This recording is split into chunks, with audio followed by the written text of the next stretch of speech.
Hi everyone! Welcome to this video of Exploration Explained, students talking about deep sea mining.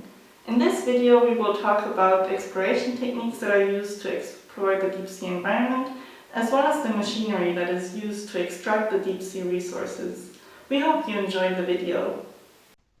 Even though the extraction of deep sea resources, the real deep sea mining, has not yet properly started, and many states are only in the exploration phase, the technology for deep sea mining is available. When the regulating mining code by the International Seabed Authority, as explained in a later episode by Professor Mats Lück, is in place, deep sea mining is likely to start as soon as possible. Mining in the deep sea is extremely difficult and poses major challenges for the mechanical engineers who develop the techniques.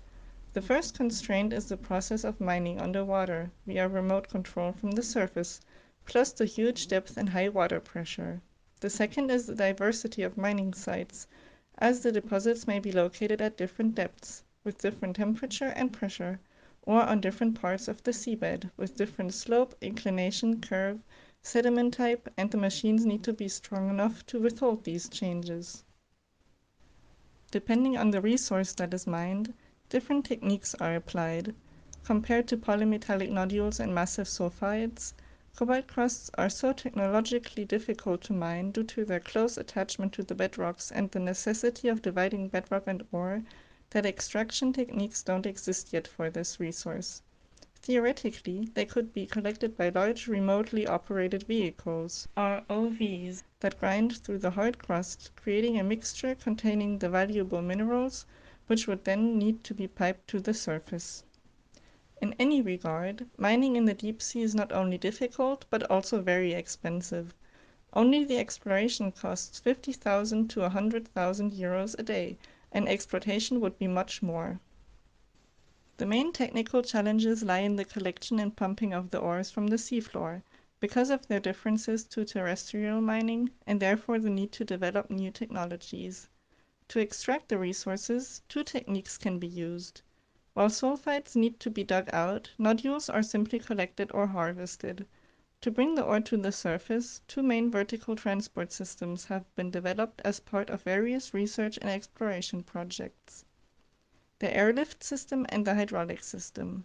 The deeper the deposits, the more complex the vertical transport system.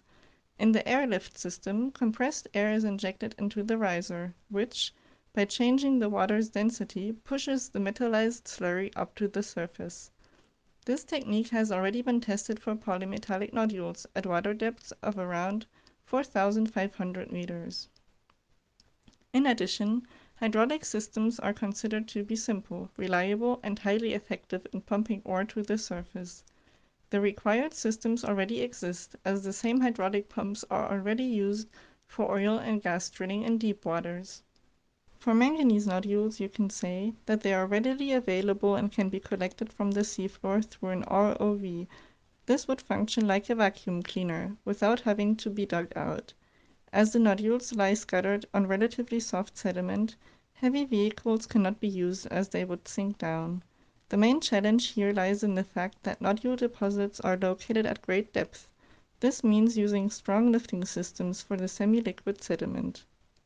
The mining system for polymetallic nodules will probably consist of a remotely operated nodule collector, a mining support vessel, a riser and lifting system, and a wastewater recirculation system connected to the mining platform for the discharge of sediment, discharge water, and erode nodule material. So the collector machine would create a sediment plume while digging up the nodules, and a second plume would be created when discharging the waste sediment back into the sea. Questionable is if the unwanted sediment should be released mid-water column or back close to the seafloor. The ore containing slurry is dewatered, and the residual sediment is pumped back to the sea. Mining massive sulfide deposits poses other challenges. They are often situated in areas with cumbersome topographical terrains, hindering the operability of remotely operated vehicles, ROVs, which cannot handle steep slopes. Another difficulty lies in the location of inactive sites, since active sites have temperatures too high for mining. The rock in which polymetallic sulfides are found has strong similarities with coal. This means that coal mining techniques can be used as a basis to develop deep-sea mining equipment. It requires significant force to extract this rock. To date, the only operational deep-sea mining technique is used for polymetallic sulfides, the riser and lifting system RALS, designed by Technip for the Nautilus Minerals Solvara 1 project. This method is very similar to the hydraulic mining system envisaged for nodule mining. Mining equipment on the ocean floor, for example seafloor production tools, collects minerals and crushes rock into gravel. A riser and lifting system pumps up the ore to a barge through a rigid tube called the riser. The mineralized slurry is pumped up to the surface. The ore is recovered by a production vessel, the production support vessel, where the mineralized slurry is dehydrated before being transported to land. Seawater containing sediment and heavy metals is returned to the ocean floor through the riser and can supply the riser and lifting system pump with hydraulic power.